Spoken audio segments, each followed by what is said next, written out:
The needs of the many outweigh the needs of the few. Or the one. Welcome to Eat Sleep Nerd, a podcast where you can check out, go AFK, and relax with us as we discuss all things nerd. Comic books, video games, movies, TV shows, and anything else that gets geeks more worked up than Uhura receiving whale song.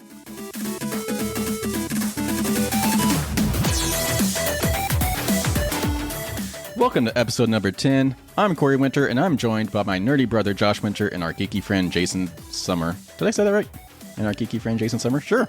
Yeah, you said it. You kind of stuttered on my last name there, but I think we're good. As always, we encourage our listeners to please share this show with a friend. Give us a 5-star rating on Apple Podcast. 5 stars. And leave a review if you're just feeling... Review. All right. Thank you. So, we are here with episode number 2. We've lasted 10 episodes.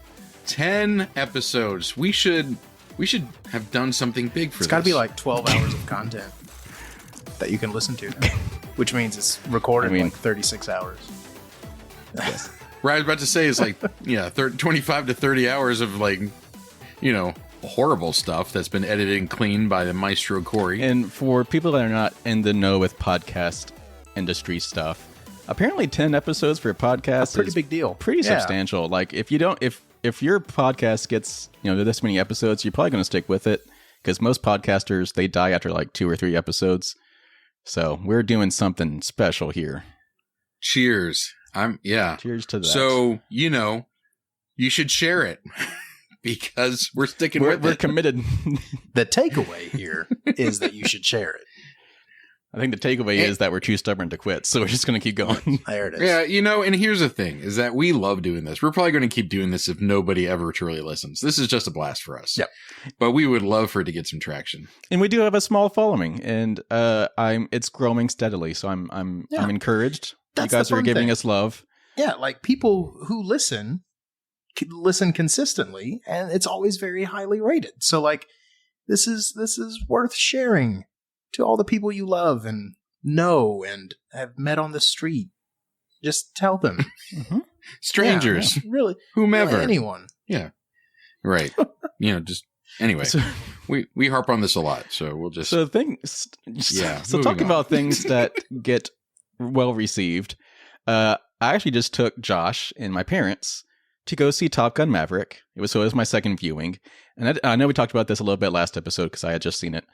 But now that Josh has seen it, I want to bring it back up because it is a masterpiece, and Josh agrees. Yeah, it's pretty good. And I would love to hear you guys go over how much you love it, but I do kindly ask the spoilers. No spoilers. Yeah, no spoilers. It doesn't need to be spoiled. Okay, fair enough. No, I'll put it to you this way. It is so wonderfully shot and orchestrated and planned out that I literally can't spoil who the bad guy is, because they never really say, which is neat. Which is actually that interesting. Like there wasn't really a focus on a bad guy. Yeah, that's kind of the whole point. Like the story really centered around the heart of the characters. Yeah, which is what was so special. Yeah, right. Yeah, very much like the original Top Gun. Yeah, and the big thing about like it's what we said when we were leaving the theater. Like this felt like a movie, like a movie you would have seen 20 years ago, 25, like a real movie, not a franchise installment, not a superhero movie, and I say this as someone who loves superhero movies. This was like an old school summer movie. Like it takes that cliche. They just don't make them like that anymore. And it's a real true. thing. Like you can they do really not say make that. movies like this anymore. So that it really stands out in how special it is. Yeah. 80% of it's shot in the golden hour. So either right at sunrise or sunset. Like it's just beautifully filmed. And Tom Cruise might be the last real movie star. You know what I mean? Yeah. Like anything he makes is automatically gold. Because he cares about it so much. Like it's clear, like when he takes control of the creative direction of the movie, he puts so much heart into it because he cares about what it's going to end up being for the audience. Did you guys see the news about how Tom Cruise actually apparently goes to see every movie that hits theaters in disguise? Yeah. 'Cause he wants to see. He wants to see how people react to it. Yeah. Like real his people. movies or just any movie? All movies. Every single movie that hits theaters, apparently he goes and watches it in the theaters. Interesting. Because he wants to see what people want. Yeah. And it's really, really neat. I mean, like, you can say whatever you want about him as a person. We all know he's kind of been up and down, depending on what point in his life you're talking about, which is fine. I think that's everybody. He just has the downside of being a celebrity, so it's broadcast to the world. But I think it is fair to say he's one of the last true movie stars, and there's something about it just being balls hot outside, going to a cold movie theater, sitting down and watching this massive, huge, summery, old school movie with Tom Cruise. Like, that's the best way I can put it. All that aside, it was also incredibly well made. And when you think, this type of movie, like big, fast planes, like having not seen it, you might just resort to, it's a action movie that's just, about things blowing up and stuff. It's not that at all. Like, it really is about the characters, and it's actually a surprisingly emotional movie. Like, there are multiple points, even after multiple viewings, where I almost cried. And maybe I did cry. So it's okay. Yeah. Crying is good. It's as important as laughing. Like, it's impressive when an action movie can make you cry multiple times. I honestly think the last action movie that did that was Armageddon for me. Interesting. Classic. But also classic. True. Yeah. And like I said in the last podcast, I mean, it all was shot with practical effects. Like, there was no CGI. Like, Tom Cruise made sure there was no CGI. Yeah. Like, it was, and that's why it was so beautiful, is because everything you were seeing was real, which is pretty rare nowadays, especially for a movie like this. Yeah. It would have been very easy for it to be a CGI fest, and it wasn't. After hearing you guys talk about it, like Corey, you raved about it when you saw it, and now both of you have seen it. I wanted to go see it anyway, but now I definitely want to go see it more. I think it's time. I think it's time. I'll probably go see it next weekend. My brother, my nephew, maybe my niece will probably go see that. It'd be great. Someone had like a 3-year-old at our showing. Well, I was going to say, I mean, it's one of those movies that is actually for all audiences. Like, there were tons of old people, like old people there. Talking like 80s and 90s. Like, probably well past their bedtime when we went to go see it at 3:30. Yeah. And they were missing that early bird special. Yeah. Like, they had to go see their funny Tom Cruise. But yeah, a movie for all audiences, which is a treat. Okay. So, listeners, should they go see it? It sounds like they should go see it. Oh, yeah, 100%. Yeah, go see it multiple times. Multiple times. Yeah. Okay. All right. And so now that Corey and Josh have fanboyed over Top Gun. So I want to quickly talk about the new season of The Boys. So we have just gotten our first 3-episode premiere for it. There will be additional episodes coming out on a weekly basis now. I think 5 more episodes to wrap up the season, if I'm not mistaken. Maybe more, maybe less. I don't know. We've gotten 8 or 9. Yeah. Yeah. So we've gotten 3 episodes as the premiere for this season. And unfortunately, Jason, Josh, you have not seen it yet. Well, I would like to apologize because Corey, you clearly, after you showed us our agenda for the next month or so, you clearly had it on our itinerary, and I dropped the ball. It's okay. I thought everyone was caught up. No, we were not. No, I didn't realize that Jason was a season behind. Yeah, I'm a full season behind. So that's fine. Sorry. But I do want to go ahead and quickly mention it. I'm hoping by the time that the end of this season airs, you will be caught up, and we can talk about the entire season as a whole. My goal is to be caught up by next recording. By next week. That's my goal. He's going to get some work done. Yes. Hey, this is important to me. This is not just sit down and watch a whole season. Right? This is not just a fly-by-night type operation here. We're 10 episodes in. We're serious. There's a level of commitment that's expected. That's right. Now. I need you to get on it. Okay. All right. Yeah. I apologize. I'm halfway through episode 1. Like, I just barely started it. Of what season? Of season 3. Oh, okay. So, like, I started it. Yeah, so Josh is coming off a week of having the kids. He hasn't had too much time. So he gets a pass. My initial impressions, I was kind of worried because I did not necessarily like season 2 as much as I like season 1. Not that it was bad. It was just, I don't know. I don't know. But season 3, right out the gate, I'm just like, wow. Okay. So The Boys has been known as a pretty grotesque show. Like it doesn't hold anything back in terms of graphicness and gore and nudity. Yeah, it's one of the selling points. And like it's a parody on superheroes showing the bad side of superheroing. But the first episode of season 3, they don't hold anything back. And the story is intriguing. I think the reason I like this show so much is you never know what's going to happen next. Like it's like, even if you try to predict what's going to happen next, because you're just like, oh, it's a superhero movie and they're like doing bad stuff. No, you cannot predict what's going to happen next. It kind of goes back to what we were saying with Star Trek, is that the one thing I hold against it is that it is kind of predictable.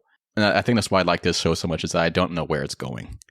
And I cannot wait till the next episode. So if I've only seen season 1. Mm-hmm. Sorry. Yeah, we're in America. Season 1. I've only seen season 1. And if I recall correctly, it's a like you were saying, it's really a grotesque, violent, macabre, darkly sinister, darkly funny series. And I don't think, maybe one of the reasons that you don't know what's coming next is because I honestly think you have to have a level of depravity to kind of know what they're doing with the story. So it's perfect for me. All right. Okay. I mean, maybe it's a good thing that it's not predictable for you. You know, it was. Yeah, and it's also hilarious, like you said. Like they were making Snyder Cut references, which was hilarious. Okay. And I just have to say, their cast is amazing. Like, like even just like their guest actors, like their cameos. But obviously, just Carl Urban is a treasure, especially for geek things. Like he is, like he's been in every geek franchise ever. Like we always say, like Henry Cavill is kind of like the king of the nerds. I think it actually might be Carl Urban. Well, that's because he's been given more screen time. Oh, I think he's been more successful. I don't mean that as a slight. Yeah, Henry Cavill is the lead man. Carl Urban is not always the lead man. He is sometimes the lead man, and he's great. But he really has been everywhere. He's Billy Butcher in The Boys. He's Judge Dredd. He's hold on, I'm trying to see how many I can get. He's Bones in the Star Trek movies, the Kelvinverse. He is one of the Rohirrim in Lord of the Rings. I was going to say, yep. He is one of the Asgardians in Thor. Yep. He is. You're doing a pretty good job so far. I know. I'm fact checking to make sure. I'm not cheating. That you're not going to hit. This is worth note. I'm not cheating. He is. There's something else the other day that I saw him in. I was like, holy crap, it's Carl Urban. I can name a couple others. He was Jason, what do you got? The one that I did look up the character name, but I did remember that he was in it. Chronicles of Riddick. Yep, that was going to be the next one. Yep. Deep cut. There you go. Okay. What else? That was before we knew who Carl Urban. Yeah, he was a nobody. Back then. Like literally a nobody. Yeah. He was in the 2005 film Doom. Was he? Based on the video game? Yes. Right. Huh. Yeah. He's got some serious geek, nerd, whatever. Titles to his credentials to his work. But yeah, so anyway, I love him. He's still fantastic. We will be talking hopefully about The Boys in more depth after Jason and Josh are caught up. Jason, something else has come out this past week that I am not caught up on. I've not even started yet. Stranger Things season 4 volume 1 is what they're calling it. Is that correct? Okay. Yeah. I was kind of disappointed that it was volume 1 because I wanted more. Yeah. So Stranger Things, Corey, like you said, you haven't seen it. Josh, have you seen any of it? I am caught up until this point. Until season 4. So I'm. So you're not on season 4 yet. Yeah, I have not watched the new episodes yet. It was a busy week, man. I had the kids. Oh, it was cool. It's cool. No, it's fine. It's fine. And they're making it hard. These people aren't just dropping one episode; they're dropping it's getting very a movie and a half worth of stuff, right? Yeah. And these episodes are between an hour and 5 to an hour and 20 minutes long. And I'm just like, so it's like a mini movie each. I mean, like an 80s movie length. Which I kind of wonder if they do that on purpose. Now that I say it, yeah, because 80s movies were between an hour and a half and an hour and 45 minutes long. They were just short. Anyway, well, okay. So first of all, one of the biggest things about Stranger Things is that it is a humongous dose of nostalgia. So that really calls to the people in my generation, Zennials, Generation X. So I don't know, how it would affect you and Corey, or Josh. When I say you, Josh, Josh and Corey, because there's a lot of things that I watch and I'm like, oh my god, I remember that, and it just is like a huge dose of just blast from the past. So there's that. Yeah. So I will say that like I am substantially younger than you, but right. I also feel like I fell in love with movies a lot earlier than most people do. Yeah. Like from an age standpoint. We came from a really big movie household. Like it was routine for us to go to movie gallery and get a movie with our dad every weekend. He was big on home theaters. Like we were definitely in the movie scene pretty young. Yeah. Okay. So I can say with a fair bit of certainty that when and if Corey starts to watch and catch up, he's going to get a lot of those same vibes. Because I know I did the first 3 seasons. You felt it? Yeah, like I mean, there's a lot of cinematic callbacks, Spielberg callbacks. Like it's all Zemeckis, like it's all there. And then the parts that I struggled to connect with were some of like the actual like activities, things like that. Like D&D was something that I didn't get into until much later. Some of the things they play with, some of that, like I recognize it because I saw it when I was a kid, but it was like that stuff that was in the back of someone's closet. You know what I mean? Right. Like it wasn't something I played or played with, but like, do I recognize these items as things that I saw because they'd been in someone's house for 10 years when I saw them? Yes. So like, yeah, like there's a nostalgia thing, but for me, it's more of I kind of feel like an outsider who's seeing it again versus you would have been the right age that you actually got to do these things and play these things and participate in this. You know what I mean? When I watched this series, I actually remember a friend of mine back when I was in grade school, and he had an older brother, and they would play Dungeons and Dragons, and it was this very mysterious thing that they played, and I remember kind of looking at it and having the same kind of horror-stricken curiosity as one would have about a Ouija board. Right. Looking at this Dungeons and Dragons stuff. And interestingly enough, in this most recent season, they actually do kind of touch on the paranoia that went around with the Dungeons and Dragons thing. Oh yeah. Back in the mid 80s. So it's kind of a theme that runs it. So it's kind of interesting. Anyway, so the show so far, it does a really good job of just kind of capturing life in the 80s in a small suburban town. It's set in Hawkins, Indiana. There's like government research. There's Cold War references. There's the beginnings of the computer age, the beginnings of console gaming all introduced. And these kids kind of find themselves kind of wrapped up in this experience that's larger than anybody. It's larger than them. It's kind of a D&D campaign come to life in the worst possible way. And so it's kind of that's. Okay.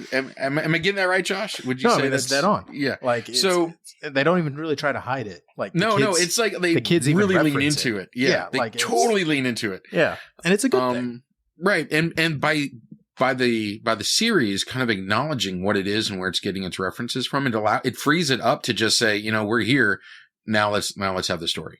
So this most recent season is much more intense, much more mature, much more. There are much higher stakes in it so far, and I don't want to say too much about it because it's a really good story. But the feeling of it is kind of the same feeling as when you travel through the Harry Potter books as they get more and more intense and more mature. And it's very much like that. It's we talked about that last week. Yeah. Exactly. Yeah. That's why I mentioned it again. We're throwback to our last podcast. We have enough episodes now. Exactly. We can reference ourselves. Yeah. Right. We need that little Stan Lee that pops up at the bottom. It says exactly. reference episode 9. You know, yes, that's excellent. Yes, little comics. That was a comic reference. Excelsior. Oh God. Sorry. But no. But anyway, you need to, there aren't a lot of episodes, but I think it's like 10, maybe 10 per season. So yeah, 30 short. episodes or plus. But you say short, each one's a mini movie. So. Yeah, well, they weren't always like that, though. Yeah, they weren't. Like, it was like this is kind of a this new season. thing. It's new. Yeah, that they're so long. But again, very good. You get to see a bunch of actors that you've seen from other properties. You get Sean Astin. Yeah. Well, yeah. Sean Astin's in it. Winona Ryder. The guy who plays the Soviet version of Captain America. What is David Harbour? So anyway, we even get the guy who played Freddy Krueger in one of the episodes. Wow, that's cool. Okay. Yeah. Which actually kind of makes sense once you start watching the series. Not to ruin anything. Anyway, so I've been enjoying that. I finally, I really am looking forward to Volume 2 for this season, which is July 1st, I believe, is when that comes out, when those drop. Yeah. So, you got some time to catch up there, Corey. Yeah. I was going to say, if I can get caught up, maybe we'll do a full team review of it. And I really haven't steered you wrong yet, have I? I've got you right on the Arrowverse. You like that? I mean, Stranger Things has been on my radar for a while. Okay, fair enough. I've been watching other things. Give me my credit, dang it. No, that's right. All right, you guys want to get into some news? Do it. Let's start with a piece of news that's equally hilarious and sad. Do we have anything like that? Yes, that's a good segue. Segue. You know, if we ever do a video version of this, every time we say segue, I want to put one of those little devices up. Devices, as in segues? You know, the segue device. It should roll across the. Right. And here's another segue, and it should roll. If we ever do a video thing, yes. Consider it done. Okay. Actually, you know what? I'm going to get the sound of a segue and put it in here for the audio version. That'd be great. Anyway, great. So starting with the really weird news thing that I thought was a joke when I first read it. So that's what I thought. So Morbius, that movie that just bombed, but as Eat Sleep Nerd, we all kind of were like, it wasn't bad.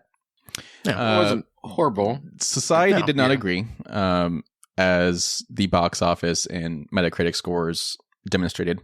But anyway, so this movie has picked up a bit of a meme culture thing going on with on things like Twitter and Facebook, and it's been blasted, with people making memes about Morbius doing things like saying it's Morbin time and stuff like that.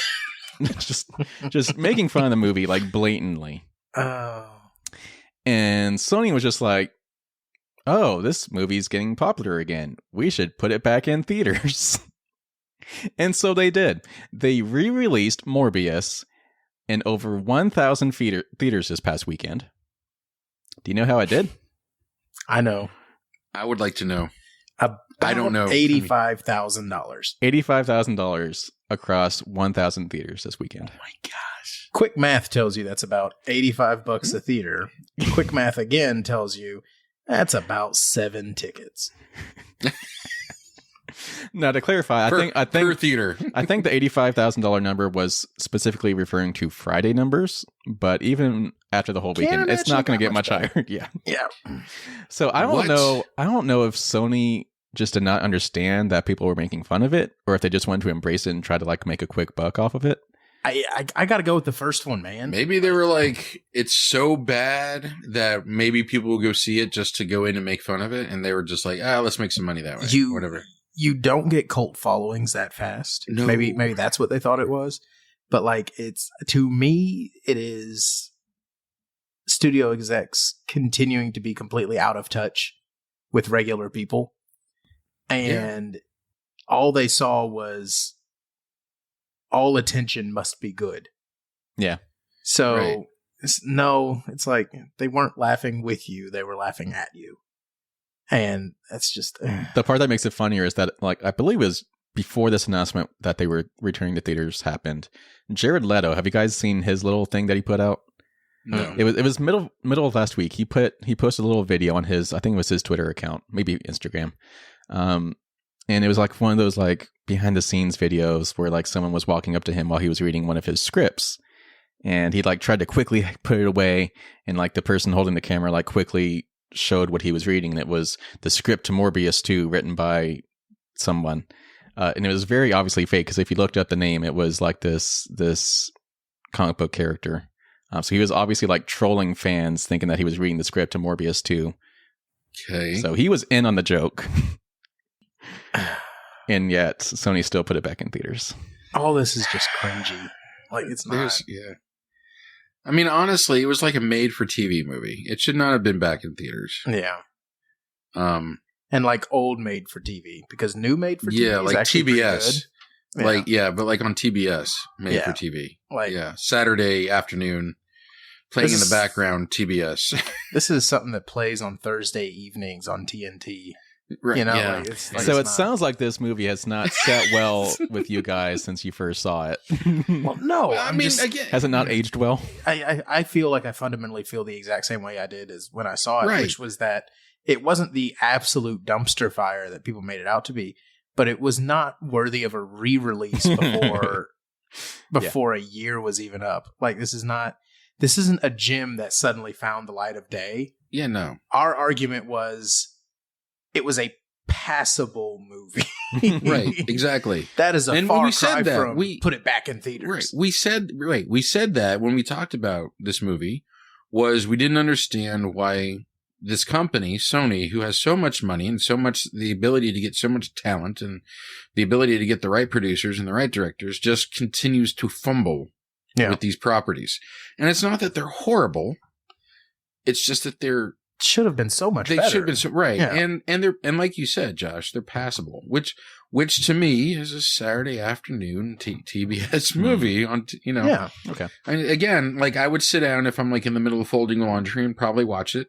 And then, when a boring scene comes on, I'll go get the other load of laundry and bring it in. Right. Yeah. I mean, I would keep it on, but I would also do other things while watching it. If something came up and you had to not finish it, it wouldn't bother you. Exactly. Like, yeah. Like, it's, right. I think this is like one of the worst things you could say about a movie. So how you treat it.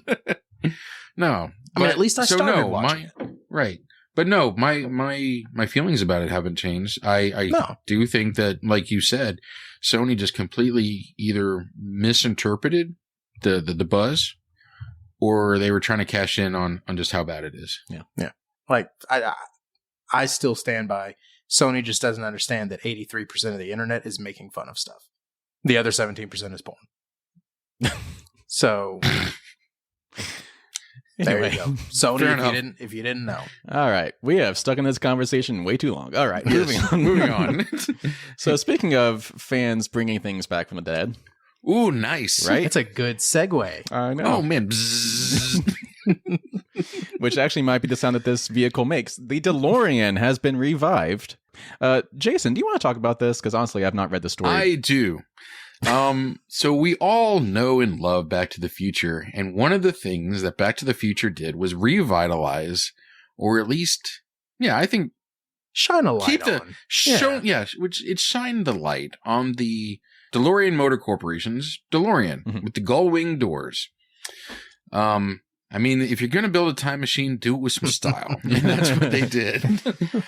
And because this movie has been so good and so popular and so loved for so long, so iconic, the car has remained in our minds. It's just been part of our existence.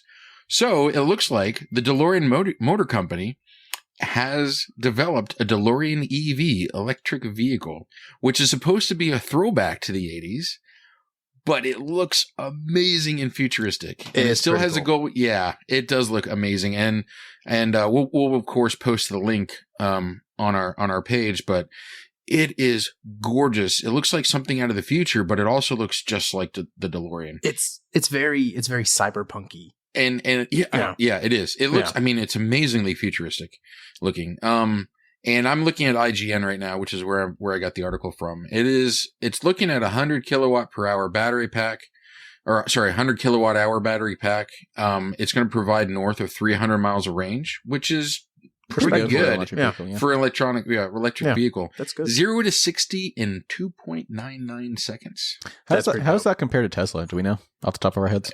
I think Tesla's faster, but because whenever I'm in my friend's Tesla and he accelerates from a dead stop, it's like, wow, my insides just fell back a little bit. I would like to experience that one day. They also went ahead and did 0 to 88 miles per hour in 4.35 seconds. Nice. And let me tell you, when that happens, you're going to see some serious. Yeah, that. Unfortunately, for the majority of us, this is going to be around $175K to buy. Who needs a house? So, right? So that's pretty cool. And if I had the money, I would totally be interested in buying one. But it looks dope. Like, I'd be down. Yeah, it is a beautiful car. I love that it still has the gold wing doors, and like Corey said, it's a 4-seater. But I really don't think that takes away from just just how iconic the name and the look of it is. And again, it is just stunning. It is beautiful. So anyway, that made me happy. That was a good article to find this week. Let's talk about Warhammer. Josh, what is going on over there? That was abrupt. Yeah. No segue. Oh, by the way, Warhammer. No, so it's a huge part of geeky culture of the trio. I'm probably the only one that's like heavily involved in it. I've drug Corey into it a couple of times. I still have. What is Warhammer? Yeah. No, I'm kidding. I still have all of our little figure. Is that what's the official term for the Warhammer? So minifigures. Minifigures. Okay. Yeah. So I still have all of those. And that's how we got started into it, and that's kind of how a lot of people got started into it. So it has its origin as a tabletop game, and you would buy the model kits and you would paint up literally these armies of dozens, if not hundreds, of figures, and you could pick your race and all that fun stuff, and you'd paint them as much or as little as you wanted to, and then using an overly complicated rule book, you would literally wage war. And it was really cool. And there were 2 settings. The original setting was just the original Warhammer, and that was a fantasy setting. All right, fairly medieval-ish setting with orcs and elves and all that fun stuff. What has become more popular, I would say, is Warhammer 40K, which is a neat idea because they took that setting and said, okay, where would all of these exact same races be 40,000 years later if they were still all fighting? And that's the setting of Warhammer 40K. Is it's 40,000 years in the future. All these races are still here, and it's just this never-ending war between all of them. And so now you've got like orcs flying spaceships and elves and now they added in aliens on top of it, and it's just absurd. So what was the army I used to play as? The Imperial Guard. That's right. Yeah, the Imperial Guard, which is just your run-of-the-mill humans. They solve their problems by throwing as many people at it as they possibly can, just into the grinder. Like, they really don't even have a ton of different unit types. Unit types is really just infantry, and then they have a few different like mechanized options. Jason, that's about it. Have you ever played Warhammer? Any version of it? No. I have seen people discuss it, or I've listened to people discuss it. I've seen people paint their figures while killing time at work. I believe there's a movie out about it, right? Mm-hmm. Wasn't there a recent movie about it? There was a CG movie back when I was in college, so I guess it's about a decade old now. Right. But they just had their big convention because, like all good nerd things, there's a convention for it. Yes. And theirs is appropriately titled. Theirs is appropriately titled Skulls. Oh, I thought it'd be like HammerCon. Yeah, so it's. Yeah, I think it was already taken. It was a home improvement one. But nice. But no, so they went over a few things. This is the first big one they've really had in a little while. And I mean, it's just a couple of neat little things. Namely, there's a couple of new games coming, both of which sound awesome. So set in the 40K version of the universe, Rogue Trader is coming. And this is cool because a lot of people have been asking for this for a long time. It is a straight up classic RPG. So you get to, and I mean like classic, like it's the isometric camera, you get companions that you can recruit, it's turn-based combat, all that fun stuff. And it's just a good old-fashioned, like, I'm talking even before like Diablo style gameplay, like old-fashioned RPG. And what's going to be really cool about that is if you take a game like that and run it on modern equipment, think about how huge the scale can be on that, because you're not worried about like perfect graphics. You know what I mean? So that's going to be huge because it might actually be able to capture the massive scale that this is supposed to take place on. Yeah. So people got pretty stoked about that. The other one is kind of getting a lot of points with me just because you can tell someone was probably like having a few too many beers and had a funny what if idea, pitched it to someone, and they said, yeah, let's do it. So it's Warhammer 40K Bolt Gun. And it just sounds awesome. They even have like a little trailer up for it. They literally did it, and I'm talking down to the T, in the style of like the original Doom games. Like the 90s first person shooters games where it's like cartooned and super pixelated and like it's barely 3D. They did it just like that. The ridiculous over the top gore and everything. So that's probably something you'll be able to shoot through in like a day, but it's probably going to be amazing. Is like heavy on the nostalgia factor, or yeah, like I mean, it's like I said, it's Warhammer 40K Bolt Gun. It's worth looking it up just to see the art style. I'm watching it right now. Like it looks fantastic. Yeah, like it looks like it was made 30 years ago. The description says, load up your bolt gun and unleash the awesome Space Marine arsenal to blast your way through an explosion of sprites, pixels, and blood on a perfect blend of Warhammer 40K, frenetic gameplay, and the stylish visuals of 90s retro shooters. Yeah. And like it's the perfect property for it because what's kind of become the unofficial mascot of the franchise is the Space Marine. And these are humans that are hand selected to be the absolute cutting edge of the Grand God Emperor's army. And they're taken at a young age. They are thrown into power armor, which they essentially grow with throughout their entire life. Like once you put it on, you never take it off. Halo Spartans? Like put to the extreme. Walking tanks. And it's just, it is the perfect idea to take this game and just do a 90s first-person shooter. Because like the idea is you're basically going to be invincible, and your only goal is to go through there and just mow down everything. And so it's going to be cool. I think they did well. So those are the big things. They announced a few other little things here and there. One that I liked is this looks like Doom. Yeah, that's what I'm saying. Like it's Doom, but in the Warhammer 40K universe. It's going to be awesome. And the only other big thing was a little one for me.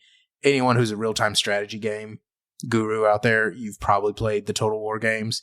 They have 3 Warhammer games set in that now. Warhammers 1, 2, and 3. They're easily named. But what was so cool about Warhammer 2 was if you also owned Warhammer 1, it would combine the 2 maps into one big map and make both games into one massive game that you could play all the way through with one group from start to finish. That feature was not available when they launched number 3, but they said it's coming. And now it is getting released. It's being called Immortal Empires, and it'll be available fall of this year. You'll be able to play. That's pretty amazing. You'll be able to play. Cool. Yeah, you'll be able to play the entire campaign from the first game through the third game as any of the, I think at this point, 3 dozen races that you can pick from. Play it all the way start to finish in one go if you want to.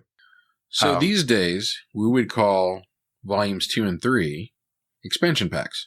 I mean, kind of, except not really, because they are 100% standalone games, and they're the size of standalone games.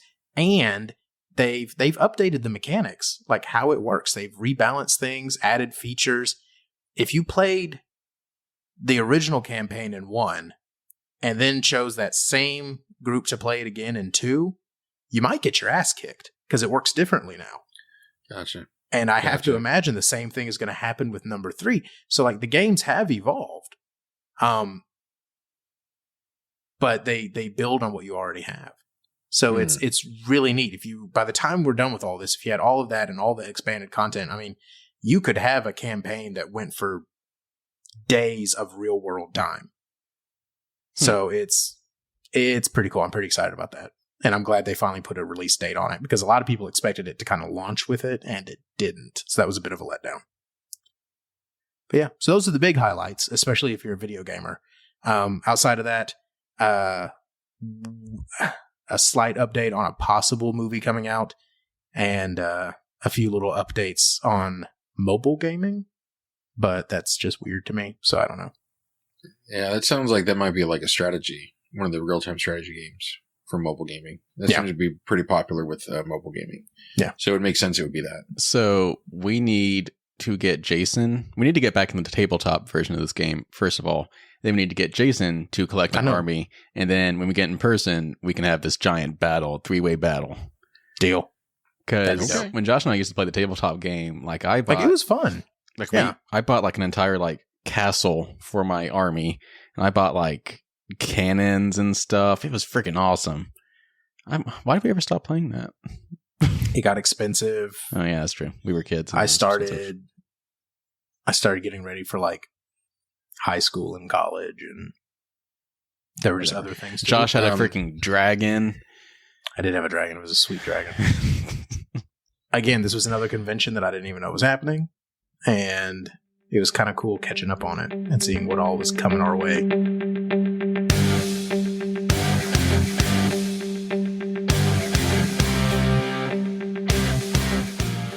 All right, let's get into our review segment.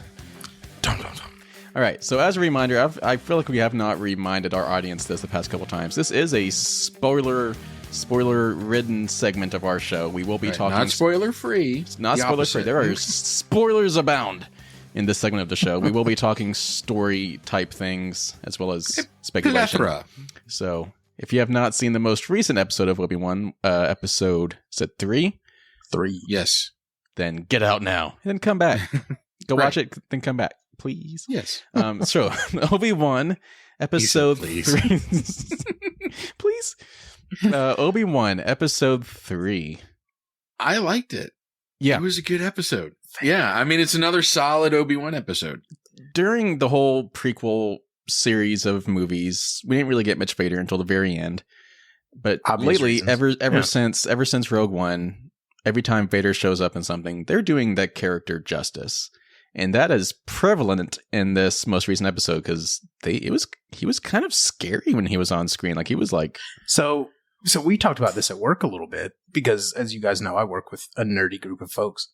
But ever since Disney took over, you're getting the Vader that you always imagined in your head, but didn't actually get in episodes 4, 5, and 6. And a friend of mine actually made a really good point, because he just watched 4, 5, and 6 with his son. His son turned 7. And so like it was time to sit down and watch Star Wars. But he made the excellent point of, in those movies, aside from military action, like blowing up a planet, Vader really doesn't kill any good guys. He kills way more bad guys than he kills good guys. He's constantly knocking off his like henchmen and generals and commanders and stuff like that. But like, aside from being a menacing presence and being told that he is a menacing presence, he really doesn't do that much to harm our heroes very much. Smash cut to Rogue One, and the greatest cameo of all time is him owning up the hallway. The infamous hallway scene, yeah. Yeah, the infamous hallway scene. And this very much kept that same sort of spirit of actually showing you a truly sinister and evil Darth Vader. And I actually think this goes even further back than Rogue One. I think this happened first in the Force Unleashed games. Yeah. Because that was kind of the first time that a genius person decided, we're going to crank the Force up to 11. Hence the title. And they were just kind of like, well, obviously that would make Vader like an unstoppable juggernaut, wouldn't it? And everyone was like, yeah. And then that just kind of stuck. And I'm here for it.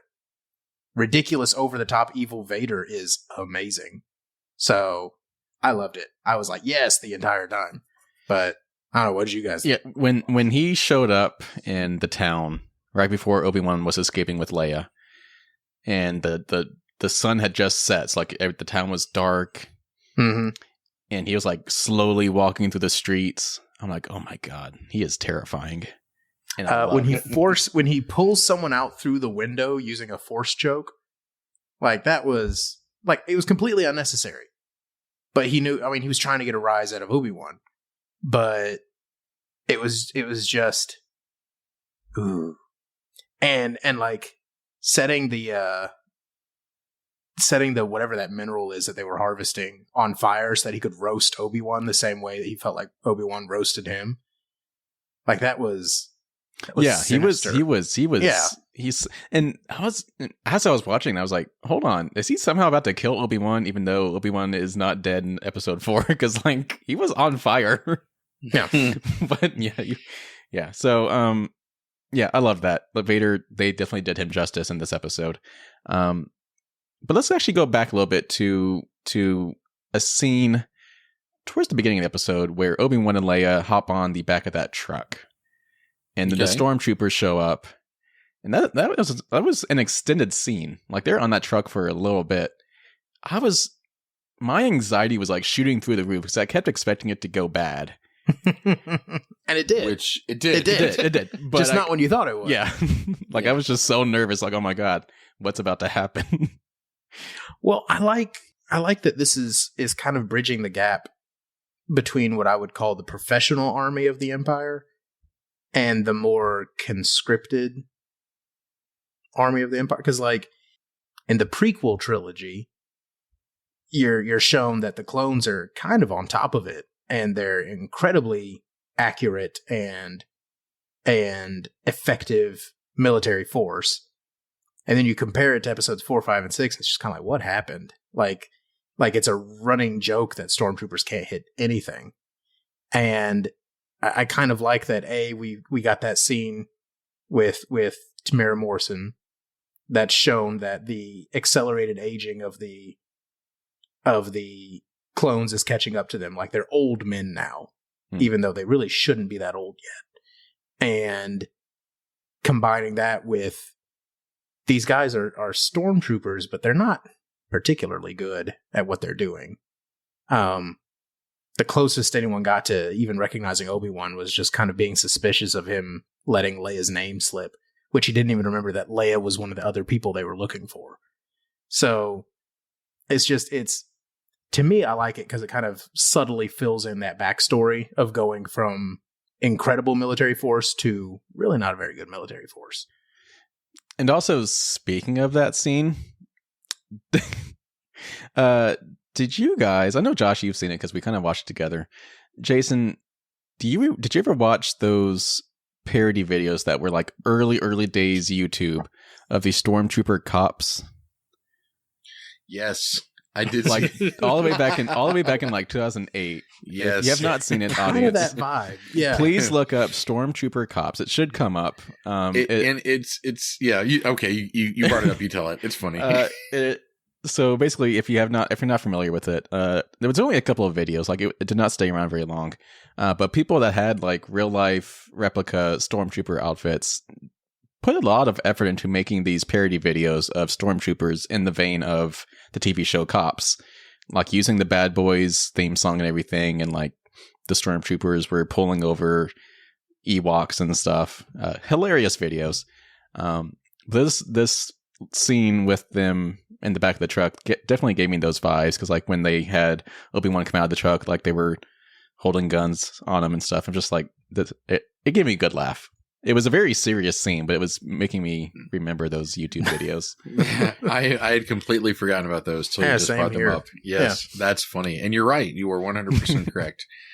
I was thinking about the accuracy of the stormtroopers' aim. And the one thing that I always pick up on now, because we joke about their aim so much, is that they were deadly accurate in the very opening scene of Star Wars Episode 4, when they're boarding the ship. Because they're killing off the rebel soldiers. There's a good number of dead stormtroopers and a good number of dead rebel soldiers. You know, it was in later episodes of episode 5 and 6, Empire Strikes Back and Return of the Jedi, where they just, you know, they couldn't hit anything because then you wouldn't have a story anymore. Yeah. A bit of the old plot armor. Right, exactly. Yeah. So anyway, just an aside thought on that. Yeah, they're not professional soldiers. They're no longer the clone army that's, I'm assuming, like any good empire, it's made up of either people they could hire cheaply or people they conscripted, which is it's really funny that you say it Shanghai particularly like that, because I was just thinking about like the Roman Empire on the fringes of the empires where you've got, you know, the complacency, where you've got, you know, kind of like where you ship the people off who are screwing up to, you know, to go sit in an outpost in northern England, you know, behind Hadrian's Wall. You know, that's that kind of thing. What's the emperor going to do? Come down here? Yeah, exactly. You know, it's that same thing. And, you know, and folks, this is why history is important, so you can enjoy science fiction. There you go. It works. That's the reason. That's why history. That's the reason why. There you go. Yes, it's for history, so you can enjoy science fiction. Moving back to the story, though. One of the aspects of this episode that I was particularly happy to find out that James Earl Jones voiced Darth Vader. Yes. I mean, like, I never expected it to be anyone else, but at the same time, I totally did. I think everyone was kind of holding their breath until he spoke. It's just gone. Okay, it's him. Okay. Well, there are some other voice actors out there who do an amazing job. Yeah. There was an internet series that I loved watching called Chad Vader, Night Shift Manager. I remember that. Yeah. And he plays Darth Vader's more, you know, less known brother Chad. And the guy that voiced him did a phenomenal job, and he did so well. Apparently, if my recall is correct, he ended up getting hired on to voice Darth Vader in some video games and some other things like that, because somebody caught him on this YouTube video. Yeah. So, I mean, at some point, it's not going to be James Earl Jones anymore. Well, I mean, I hate to say it. So I will say, if you actually watch the credits, there actually is a credit for voice conversion services. And so there actually is some speculation that they're using AI voice technology on James Earl Jones's Darth Vader voice, the same that they used in like Val Kilmer in his appearance in Top Gun Maverick. So there actually might be a little computerization on top of James Earl Jones's voice. Not necessarily that it's not him saying it, but maybe they just made him sound younger again because he is getting older. See, I was going to say maybe he's just finally getting, because even when he was a guest star on Big Bang Theory, he sounded older. Which, I mean, that happens to all of us. So, I have no doubt that it's been touched up, but having the benefit of Vader being a robotic voice, I mean, theoretically, if they get James Earl Jones to say a few more quick phrases for us, we could make a library of him that will last forever. You know, it's really funny you say that. They probably have it already.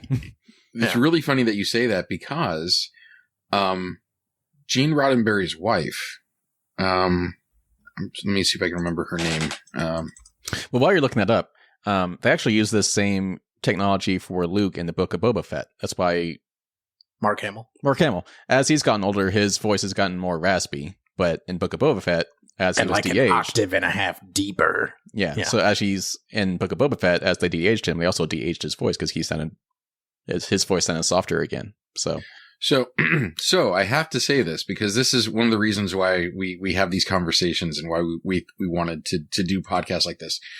Gene Roddenberry's wife, Majel Barrett, who played the original. I said, what a name. Yeah, it's a pretty name. I like it. Majel. She played the initial Nurse Chapel and the initial number 1 in the original Star Trek. She was also later the voice of the Star Trek computer on Next Generation. And she also played Deanna Troy's mom in the Next Generation. If you've seen the Next Generation, who was always a blast to watch because she was this overtop drama queen who was completely infatuated with Captain Picard, and she completely ruffled his feathers every time, and it was hilarious. I mean, I get it. So when she knew that she was dying, my understanding is that she did record a library of sentences, phrases, words, letters, etc., so that she can continue to be the voice on Star Trek until a certain point. Wow. That's cool. So she did precisely what you were just talking about. Yeah. That's pretty cool. And that's back before that would have been easy to do. Exactly. Yeah. That's actually pretty dope. It sounds like we're loving episode 3. Yes, we are. Of Obi-Wan. Yeah. Yeah, 1,000%. So, scores. As a reminder, the way we're scoring Obi-Wan Kenobi is the series as a whole, not on an episode basis. So after each episode, our score for the season can go up or down, just how we're feeling about it at the time. So currently, after the first 2 episodes, Josh, you gave Obi-Wan Kenobi a perfect 5. I gave it a perfect 5, and Jason, you gave it a 4.5 because you said that the chase scene of Leia in the forest just was ridiculous, and we all agreed, but you actually deducted points. Yeah, I did. So after episode 3, the Vader episode, how are you feeling? 4.5. Okay, so you're sticking with 4.5. Okay. Yeah. Yep. Because Jason is overly strict, I feel the need to be possibly slightly more lenient to balance it out. So I'm going to leave it at a 5. It's only getting better. And so yeah, I'm going to give it 5 severed limbs out of 5. I'm gonna stick with 5 as well.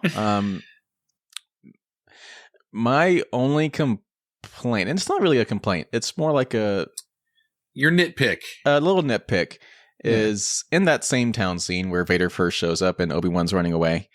Obi-Wan just like kept running away, like as if Vader was not going to follow him.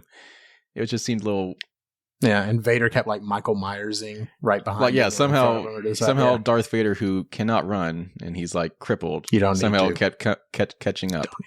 Maybe he floated. Yeah, power of the dark side. I don't know. Yeah. Anyway, so it's actually that scene and that encounter that actually knocked it down for me. Really? Yeah. There wasn't as much of a reveal for me when Darth Vader showed up. It wasn't as much as for me, it wasn't a tense chase, and I got confused on like where they were in the layout of what I was not sure like where they were in relation to anything. So I was sitting there enjoying it, but also a little confused. And I don't think that should be a way that you should feel for a perfect score. So 4-5. I will say that I'm glad you reminded me of that, because I remember thinking, they had this big epic build up, Darth Vader slowly walking through the town, killing people, and Obi-Wan like terrified looking for the window. But then when they first meet face to face and they have that first conversation, it felt like it fell flat. It fell flat. Like there was no there was no intenseness to it. It's just like, hey, you're here. I am too. Yeah. Hi. I'm gonna run away now. So I mean, I enjoyed it. I really did, but it missed. It was like it was going for something and it missed, and I felt that. So 4-5. Well, you got to remember, this is also the little skirmish, right? This is not the fight. Well, no. So it was never going to be. No, that's no. It was just Obi-Wan realizing that he's not actually dead after all, and this is his first interaction with him since Mustafar. That was kind of their first face to face, and that's how it went. It just felt weird, right? Yeah, with as well as Ewan McGregor acted out the realization that Darth Vader was still alive in episode 2, this missed it like that to that extent for me. I wonder if there was an intermediary shot that was cut. Yeah, it did feel like there on was like just like a poor editing choice. Yeah. So I mean, again, like I said, like I really enjoyed it. It's just that missed it for me, and it seemed to be kind of a pivotal scene. And yeah. So anyway. I feel you there, but I'm staying at the 5. So after 3 episodes across the board, averaging everything together, it's still sitting at a 4.83, which is a very decent score. All right, moving into our weekly update on Star Trek Strange New Worlds. Oh my gosh. We're 5 episodes in now. This episode was Spock Amok, which is, I loved this episode. And I'm finally tapping into the vibe of what I should expect from this show. Yes. Yeah. And this episode was so lighthearted. And I loved it. It was quirky. It was so quirky, and I loved it. especially in contrast to last week's episode that was dark and gloomy and grotesque and people died. Yeah. This one was the exact opposite. They went to lift our spirits after that. Yeah. And I loved it. I thought it was fantastic. So there's a few things, and I think Jason's going to be right here with me, but I don't know. Okay. So starting with the dream sequence at the beginning of the episode. Yes. It was about as OG Star Wars or Star Trek, excuse me. Wow. Blasphemy. Slip of the tongue.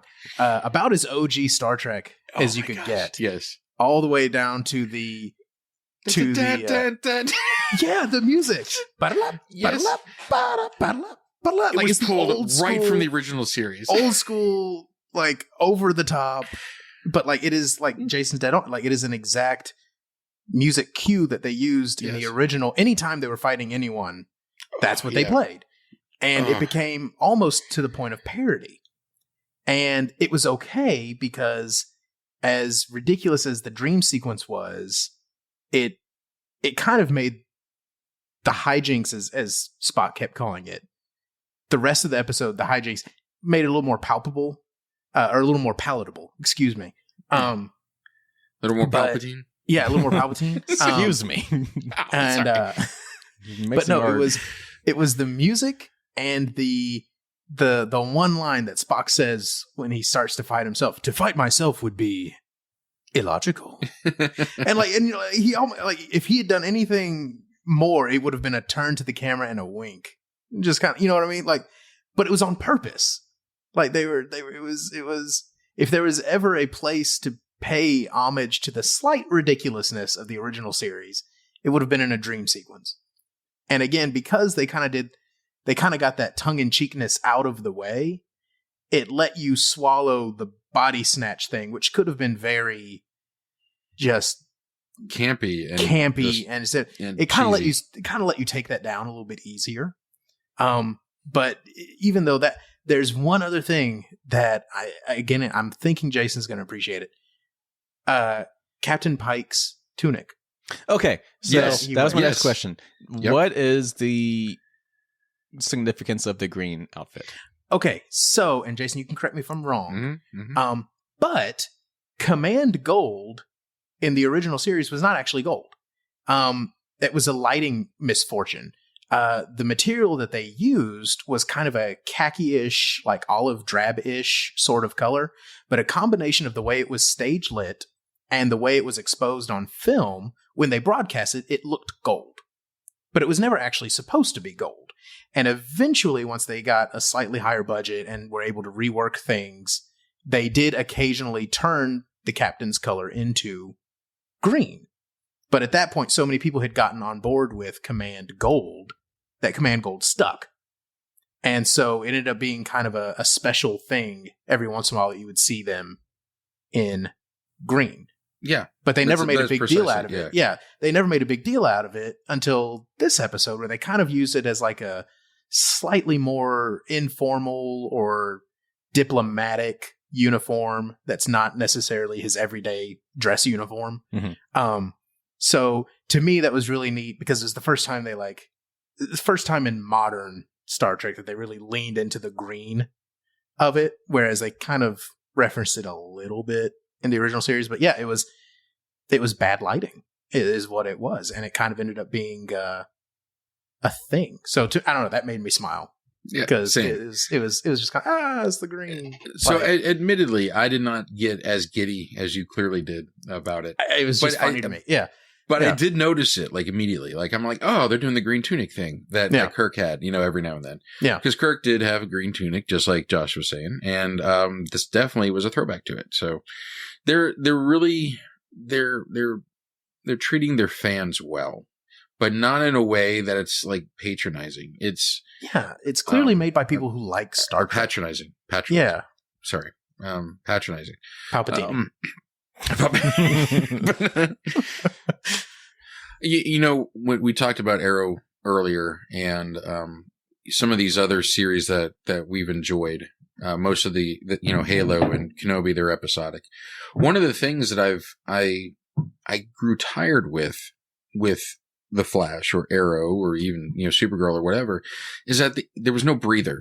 It's like the story just kept going and going and going, and there wasn't a break. Mm-hmm. And it became taxing and exhausting to continue to watch, and it just kind of turned me off from the series.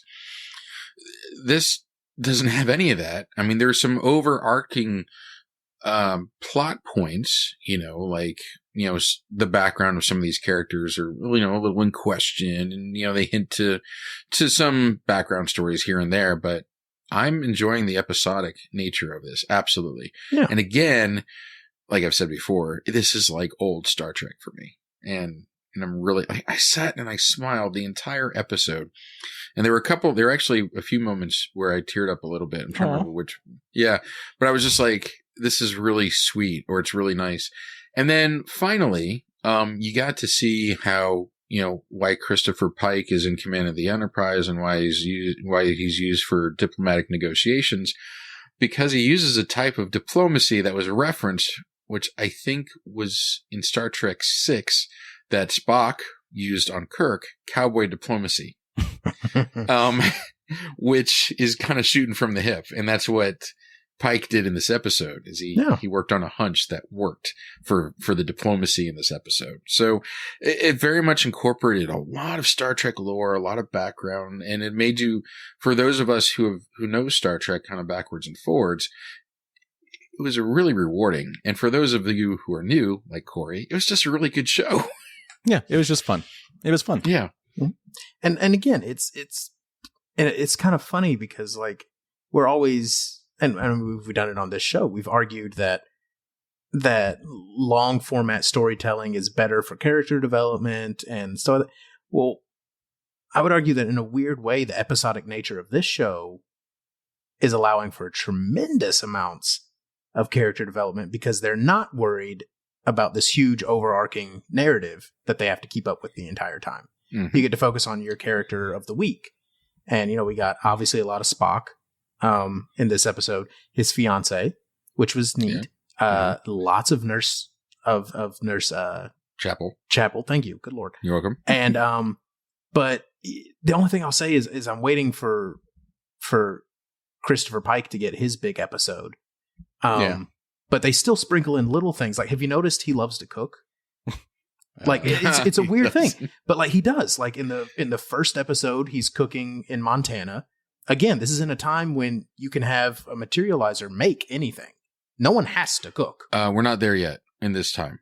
Oh, we're not? No, the replicators do not exist yet. Oh, okay. So that explains a little bit more. But still, you have to imagine that you don't really have to cook if you don't want to. So, right. So, I mean, like, he's cooking in Montana. The second episode, he has everyone over for a dinner party. Mm-hmm. In this episode, as soon as the diplomats from the alien race come on, his first thing he says is, if I'd known you were coming earlier, I would have cooked you something. Like, it's just, this is not a requirement. Clearly, the guy likes to cook. Yeah. So it's I like how somehow Josh picked up on that. That is such a small little detail. It was just one of those things. I just noticed it's consistent. It's just like he likes to cook. Yeah. So I don't know. It was neat. It's character development that's not in your face. It's not expositional character development. It's just that is a very good point, because they're not having to worry about where all of the characters are going to end up and how they tie into this big overarching story at some point. Mm-hmm. Yeah. It does give them more room to develop characters because they can just go and develop in their own way. Yeah. Pop in, pop out. Yeah. Huh. Maybe I don't need to look at you too much this episode. Maybe I do. Like, it's interesting. Like there is no end point. It's counterintuitive. So there's no end point, so they can develop as needed, that's nice. I mean, worst case scenario, we've got a 10-year stretch of exploring. Worst case, that we get to. Best case. Because worst case, it could end after this season. We never see him again. So. So best case scenario. Yes, I stand corrected. And then one little quick shout out, because I know, Josh, you always love this. It had another awesome end of episode message that made you want to be a better person and how we need to be more empathetic. 100%. Right? So that was nice. That was where I teared up when he's talking about wanting to be heard. Mm-hmm. Yeah. In being represented. I liked that. So yeah, he was like, it was a shot, but we were right about that. No, I mean it's a good one. That and Don't Be Afraid to Have a Little Fun. That too. Yeah. Oh, that was nice. Was the second was the B side. That was wow. Yeah. Of all the funny storylines, that was probably my favorite. Just those two super serious characters doing ridiculous things for the entire episode. Getting to let their hair down. Like the bad cop, good cop routine was that was pretty funny. They were upset that they couldn't both be bad cop. Yeah. Right. Awesome. Even though it was separate interviews. They both interviews. wanted to be bad cop. Separate interviews. They could have both been bad cop. But anyway. All right. Yeah. So obviously we're over here chuckling about Star Trek Strange New Worlds after 5 episodes. So we're still loving it. I think I know where this is going. But as a little recap, since this is an episodic show, we are giving each individual episode its own score, but then we're combining everything together to give one big average of how we feel of the show as a whole. So currently, after 4 episodes, Josh, you're still giving it straight 5s. I'm still giving it straight 5s. And Jason, you broke the streak. You dumped last week's episode. I say dumped. You gave it a 0.5 deduction last week's episode. So you're currently sitting at a 4.875. So as a whole, we're still sitting at 4.96. So after 5 episodes, what happens? I'm staying at a 5. 5 Vulcan soul swaps out of 5. 5 scorched tiles out of 5. He's back up to a 5. But actually, how's that average in? Hold on. I'm also sticking at a 5. Because yet again, I think I say this every week. This has been my favorite episode. It just keeps getting better for me. So that's good. It's a good sign. Yeah.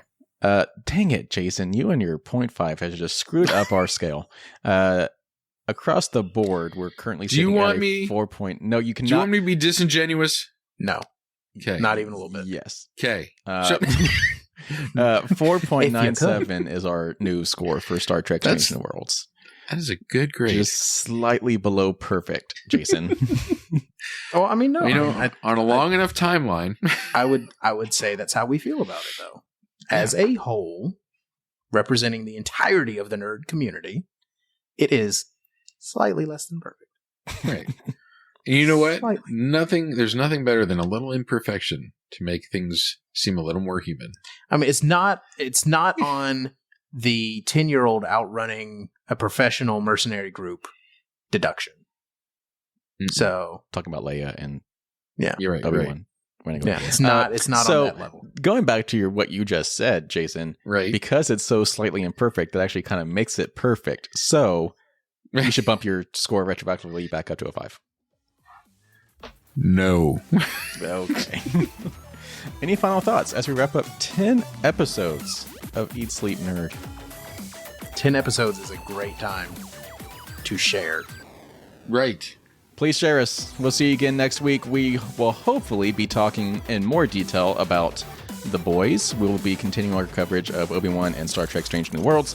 I think that's the last big thing. Maybe we'll talk about Jurassic World. We'll see. Possibly. Maybe we'll have seen Top Gun. Maybe we'll see Top Gun. Maybe we can give it a real review. Wait, exactly. In case I don't see you, good afternoon, good evening, and good night.